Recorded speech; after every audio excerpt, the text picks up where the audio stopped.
Hello friends, इस video में हम एमपी सेट 2023 के मैथमेटिक्स पेपर का जो कैलकुलस ऑफ वेरिएशन से रिलेटेड क्वेश्चंस थे उनको सॉल्व करने जा रहे हैं। कैलकुलस ऑफ वेरिएशन से 10 क्वेश्चन पूछे गए थे, तो उनको हम लोग एक एक करके सॉल्व करेंगे।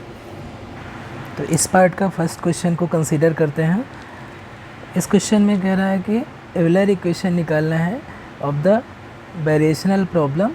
यहाँ पर जो प्रॉब्लम दी हुई है ये है, और यहाँ पर जो फंक्शनल है इसको हम लिख सकते हैं f equal to 2x minus x y और minus y dash multiplied by y dash. तो यहाँ से हमें फंक्शनल मिल जाएगा f equal to 2x y dash minus x y y dash minus y dash का होल स्क्वायर। अब जो आयलर इक्वेशन होता है वेरिएशनल प्रॉब्लम के लिए वो होता है del f over del y minus d by d x of del f over del y dash equal to zero. तो यहाँ पर हम सभी की वैल्यू रखेंगे। तो f को पार्सली y के रिस्पेक्ट में डिफ्रेंशिएट करेंगे तो हमें सिर्फ मिलेगा माइनस एक्स सेकेंड टर्म से एक्स वाई डैश और minus d by d x of हम f को पार्सली y डैश के रिस्पेक्ट में डिफ्रेंशिएट करेंगे तो मिलेगा 2x माइनस एक्स वाई और minus 2y dash equal to zero. इसे सिंप्लीफाई करेंगे तो हमें मिल जाएगा minus x y dash minus 2 minus x y dash plus y minus 2y double dash equal to zero. यहाँ पर इसको सिंप्लीफाई करेंगे तो minus x y dash minus 2 हो जाएगा, माइनस माइनस प्लस हो जाएगा तो प्लस एक्स वाई डैश और फिर से ये माइनस y हो जाएगा, माइनस माइनस प्लस y और minus minus plus 2y double dash equal to zero. X y dash और minus x y dash cancel out हो गया तो हमें मिल जाएगा Euler equation 2y double dash plus y equal to 2। तो ये हमारा रिक्वायर्ड आयलर इक्वेशन हो जाएगा। तो हमारा ऑप्शन नंबर बी यहाँ पर करेक्ट हो जाएगा। नेक्स्ट क्वेश्चन में हैमिल्टन इक्वेशन ऑफ मोशन पूछ रहा है। तो Hamilton equation of motion option number D में जो इक्वेशन दिए हैं उससे रिप्रेजेंट होता है। ऑप्शन डी यहाँ पर करेक्ट है। एक्चुअली में ये जो क्वेश्चन है ये क्लासिकल मैकेनिक्स से भी रिलेटेड है, और चूँकि हैमिल्टन इक्वेशन को हम कैलकुलस ऑफ वेरिएशन की टेक्निक्स का यूज़ करके भी डिराइव कर सकते हैं, तो यहाँ पर ये कैलकुलस ऑफ वेरिएशन में दिया गया है। नेक्स्ट क्वेश्चन में कह रहा है कि which of the following is not the form of Euler equations for this variational problem. तो ऑप्शन नंबर फर्स्ट और ऑप्शन नंबर डी आप देख सकते हैं एक ही दिया हुआ है, जस्ट माइनस साइन से मल्टीप्लाई कर दिया हुआ है, तो ये दोनों इक्विवेलेंट है और ये इक्विवेलेंट है बी के। ये तीनों इक्वेशन एक्चुअली में आयलर इक्वेशन रिप्रेजेंट करते हैं, तीनों इक्विवेलेंट है। Option number C Euler equation को रिप्रेजेंट नहीं करता है, तो यहाँ पर ऑप्शन नंबर सी करेक्ट हो जाएगा। नेक्स्ट क्वेश्चन में कह रहा है कि with the help of Lagrange equation extremal हमें निकालना है ऑफ दिस वेरिएशनल प्रॉब्लम। तो लैग्रांज इक्वेशन आयलर इक्वेशन के इक्विवेलेंट ही होता है वेरिएशनल प्रॉब्लम के लिए। यहाँ पर अगर हम जो फंक्शनल दिया हुआ है अगर उसे L से रिप्रेजेंट करें तो L दिया हुआ है x dot square divided by T cube, और जो लैग्रांज इक्वेशन हो जाएगा लैग्रांज इक्वेशन यहाँ पर ये हो जाएगा जो कि ऑब्वियसली इक्विवेलेंट है आयलर इक्वेशन के, तो आप चाहे जिससे भी निकालेंगे सेम ही एक्सट्रीमल आएगा। अब यहाँ पर हम वैल्यू सब्स्टिट्यूट करेंगे तो L ये यहाँ पर दिया हुआ है जो x डॉट और t पर डिपेंड करता है, x पे डिपेंड नहीं करता है, तो डेल L और डेल x की वैल्यू यहाँ पर ज़ीरो हो जाएगी। तो हमें मिलेगा minus d by zero minus d by d t of del L over del x dot. तो हम डिफ्रेंशिएट करेंगे तो ये हो जाएगा 2x dot upon t cube equal to 0। 2 constant है और ये इम्प्लाई करेगा कि x dot divided by T cube ये कांस्टेंट है, तभी t के रिस्पेक्ट में डिफ्रेंशिएट करने पर 0 मिल रहा है। तो यहाँ से हमें मिल जाएगा x dot equal to C t या C1 कर सकते हैं, कांस्टेंट को हम C1 नाम ले लें, तो C1 टी क्यूब हो जाएगा। अब इसे इंटीग्रेट करेंगे तो ये मिल जाएगा x equal to C1 t to the power 4/4 और प्लस कांस्टेंट C2। अब यहाँ पर वैल्यू दिया हुआ है, इनिशियल वैल्यू दिया हुआ है कि at point x of 1 equal to 3 है और x ऑफ 2 इक्वल टू 14 है। तो यहाँ पर हम देखेंगे हमें दो इक्वेशन C1 C2 में मिल जाएंगे। जब 1 रखेंगे तो मिलेगा 3 इक्वल टू C1/4 और प्लस C2, और जब x इक्वल टू 2 रखेंगे तो हमें मिल जाएगा 18 इक्वल टू 4C1 और प्लस C2। इन दोनों इक्वेशन को C1 C2 के लिए सॉल्व करेंगे तो C1 की वैल्यू 4 आ जाएगी और C2 की वैल्यू आ जाएगी 2। तो जो हमारा एक्सट्रीमल हो जाएगा, यहाँ से एक्सट्रीमल हमारा क्या हो जाएगा, x इक्वल टू C1 की वैल्यू 4 है तो 4 कैंसिल हो जाएंगे, t की पावर 4 और प्लस 2 हो जाएगा, यही रिक्वायर्ड एक्सट्रीमल हो जाएगा। नेक्स्ट क्वेश्चन को कंसीडर करें। इसमें हमें k की वैल्यू निकालना है जिसके लिए फंक्शनल पाथ इंडिपेंडेंट हो जाए। तो पाथ इंडिपेंडेंट होने के लिए जो आयलर इक्वेशन मिलेगा वो एक आइडेंटिटी में कन्वर्ट हो जाएगा जो कि सभी वैल्यू x की सभी वैल्यू के लिए होल्ड करेगा। तो यहाँ पर हम पहले आयलर इक्वेशन देखते हैं। यहाँ पर जो फंक्शनल दिया हुआ है वो दिया हुआ है f equal to y dash square plus y dash और plus 2y dash y double dash और plus k times x y dash और प्लस y स्क्वायर। हमने y से लास्ट जो टर्म है उसमें y से मल्टीप्लाई कर दिया है, तो ये फंक्शनल हो गया। अब आयलर इक्वेशन होता है fy minus d by d x of fy dash equal to, sorry यहाँ पर चूँकि सेकेंड वेरिएबल में सेकेंड डेरिवेटिव में भी डिपेंड कर रहा है, तो यहाँ पर हमें Euler equation for higher order use करना पड़ेगा और वो होता है, इसमें एक टर्म और जुड़ जाएगा d by d two by d x two f y double dash equal to 0। Value substitute करेंगे तो जब फंक्शनल को पार्शियली y के रिस्पेक्ट में डिफ्रेंशिएट करेंगे तो हमें मिलेगा y double dash plus k x y dash plus 2y और minus d by d x of f y dash के रिस्पेक्ट में पार्शियली डिफ्रेंशिएट करेंगे तो फर्स्ट टर्म से 2y dash plus 2y double dash और प्लस के एक्स वाई मिलेगा और plus d2 over dx2 of f y double dash. तो जब y डबल डैश के रिस्पेक्ट में डिफ्रेंशिएट करेंगे तो y और plus 2y dash equal to 0 मिलेगा। अब यहाँ पर इसको और सिंप्लीफाई करते हैं तो ये हो जाएगा y double dash plus k x y dash plus 2y minus differentiate कर दें x के रिस्पेक्ट में तो ये हो जाएगा 2y double dash plus 2y triple dash और प्लस के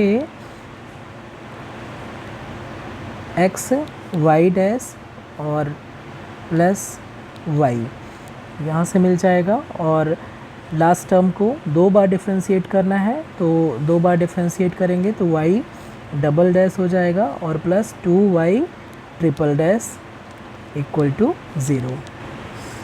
इसे और सिंप्लीफाई करें और सारे ब्रैकेट ओपन करें तो ये हो जाएगा y double dash plus k x y dash plus 2y minus 2y double dash minus 2y triple dash minus kx y dash minus ky और plus y double dash plus 2y triple dash equal to 0। तो यहाँ देख सकते हैं 2y triple dash plus 2y triple dash ये cancel out हो जाएंगे। यहाँ पर माइनस 2y डबल डैश है और y डबल डैश ये है और y डबल डैश ये है प्लस का, ये भी कैंसिल हो जाएगा। साथ में kx y डैश ये प्लस का है, माइनस kx y डैश यहाँ पर है, तो ये दोनों कैंसिल हो जाएंगे और हमें क्या मिलेगा, सिर्फ मिलेगा 2y minus ky equal to 0। तो y यहाँ पर कॉमन हो जाएगा तो 2 माइनस k इक्वल टू 0 हो जाएगा। अब इसे पाथ इंडिपेंडेंट होने के लिए ये यहाँ पर y कोई भी आर्बिट्रेरी वैल्यू हो, y यानी कि कोई भी फंक्शन हो, उस सभी यहाँ पर एक्सट्रीमल देगा। इसके लिए कंडीशन यही होगी कि जो हमारा 2 माइनस k है ये 0 हो जाए। 2 माइनस के 0 होगा तो y की वैल्यू हम कैलकुलेट नहीं कर सकते हैं, यानी कि y पाथ इंडिपेंडेंट हो जाएगा। तो यहाँ पर k की वैल्यू हो जाएगी 2, k इक्वल टू 2 होने पर पाथ इंडिपेंडेंट हो जाएगा और हमारा ऑप्शन नंबर सी करेक्ट हो जाएगा। नेक्स्ट क्वेश्चन को कंसीडर करें। यहाँ पर फंक्शनल जो दिया हुआ है f equal to 2y square plus y dash square और माइनस 2 साइन x दिया हुआ है। Euler equation fy minus d by d x of fy dash equal to 0 का यूज़ करें तो हमें मिल जाएगा 4y minus d by d x of fy dash की वैल्यू हो जाएगी 2y डैश इक्वल टू 0। ये इम्प्लाई करेगा कि 2y minus y double dash equal to 0 हो जाए।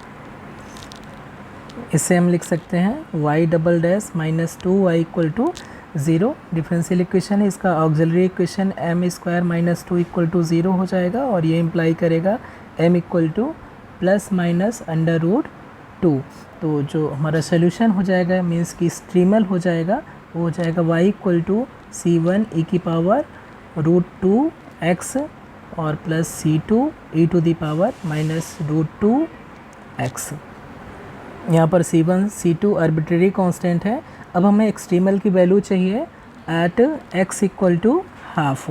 तो at x equal to half क्या हो जाएगा, y हाफ, यानी extremal at x equal to half c1 e to the power root 2 into 1/2 और plus c2 e to the power minus root 2 into 1/2 हो जाएगा और ये इक्वल हो जाएगा c1 e to the power 1/√2 और plus c2 e to the power minus 1/√2। तो ये हमारा रिक्वायर्ड एक्सट्रीमल की वैल्यू हो जाएगी। लेकिन यहाँ पर हम देख पा रहे हैं कि यहाँ पर कोई भी ऑप्शन इस आंसर से मैच नहीं कर रहा है, तो यहाँ पर कोई भी ऑप्शन करेक्ट नहीं है। नो करेक्ट ऑप्शन है, यहाँ पर नो करेक्ट ऑप्शन। इस क्वेश्चन के लिए कोई भी ऑप्शन करेक्ट नहीं है। नेक्स्ट क्वेश्चन को देखें तो यहाँ पर जो फंक्शनल दिया है f equal to y dash square plus 12xy दिया है। आइलर इक्वेशन का यूज़ करेंगे fy minus d by d x of fy dash equal to 0।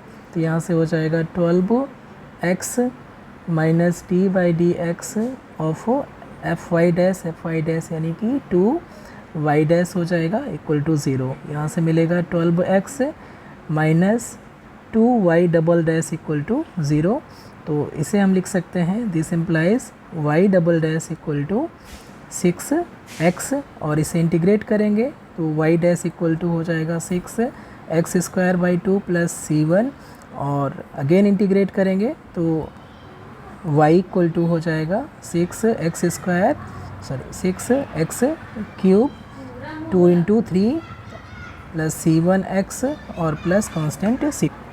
ये इक्वल हो जाएगा y equal to x cube 6 और 2 इंटू 3 कैंसिल आउट हो जाएंगे और प्लस c1x प्लस c2, जहाँ पर c1 c2 आर्बिट्रेरी कांस्टेंट है। लेकिन यहाँ पर कंडीशन दिया हुआ है कि एक्सट्रीमल y 0 पर 0 है और y 1 पर ये 1 है, तो इसकी वैल्यू हम रखेंगे यहाँ पर। तो 0 इक्वल टू 0 प्लस 0 और प्लस C2 हो जाएगा, यानी कि C2 की वैल्यू यहाँ पर 0 हो जाएगी। और जब 1 है तब एक्सट्रीमल की वैल्यू भी 1 है, x इक्वल टू 1 पर, तो 1 इक्वल टू हो जाएगा 1 क्यूब और प्लस C1 और प्लस C2 की वैल्यू 0 है, तो यहाँ से C1 की भी वैल्यू 0 हो जाएगी। तो जो एक्सट्रीमल है वो हो जाएगा y equal to x cube, और ऑप्शन नंबर ए हमारा करेक्ट हो जाएगा। नेक्स्ट क्वेश्चन को कंसीडर करें, तो यहाँ पर फंक्शनल दिया हुआ है f equal to y plus y dash का स्क्वायर। चूँकि यहाँ पर जो फंक्शनल है वो x पे डिपेंड नहीं कर रहा है, तो जो यहाँ पर आयलर इक्वेशन हम यूज़ करेंगे वो हो जाएगा यहाँ पर f minus y dash del f del y dash equal to constant c, जहाँ c कोई भी आर्बिट्रेरी कॉन्स्टेंट है।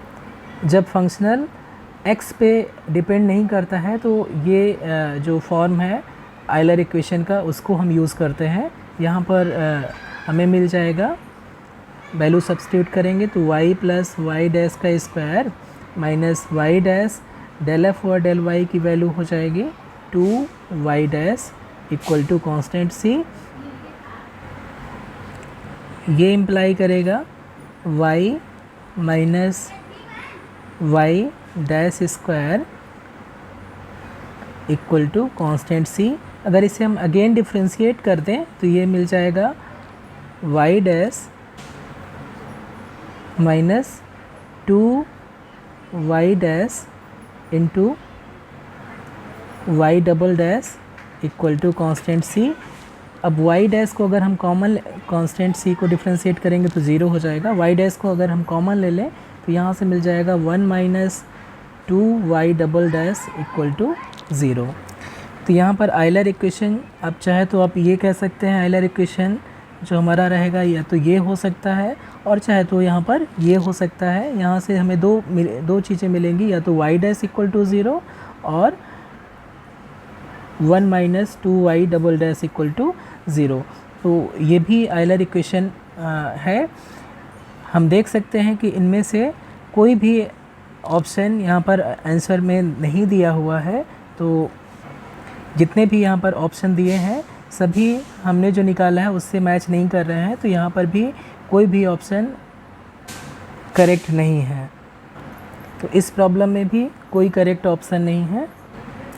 नेक्स्ट प्रॉब्लम को कंसीडर करें, तो इसमें कह रहा है कि in a Rayleigh Ritz method the value of functional इस 4 ऑप्शन दिए हुए हैं। तो Rayleigh Ritz method actually approximate solution निकालता है, अप्रॉक्सीमेट एक्सट्रीमल निकालता है वेरिएशनल एक प्रॉब्लम का, और उसमें जो हम अप्रॉक्सीमेट सोल्यूशन लेते हैं वो लीनियर कॉम्बिनेशन लेते हैं फंक्शंस का। तो यहाँ पर ऑप्शन नंबर बी करेक्ट हो जाएगा। इस पार्ट का last question, the shortest curve following 2 points x1 y1 and x2 y2 in a plane.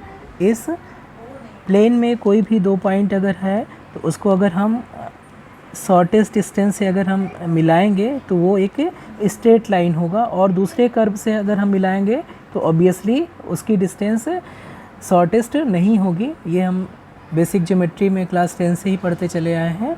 तो इसको हम कैलकुलस ऑफ वेरिएशन की हेल्प से इसको हम प्रूफ भी कर सकते हैं कि 2 पॉइंट को प्लेन में अगर मिलाएंगे तो वो शॉर्टेस्ट डिस्टेंस स्ट्रेट लाइन के थ्रू ही मिलेगी, यानी कि एक्सट्रीमल एक स्ट्रेट लाइन होगा।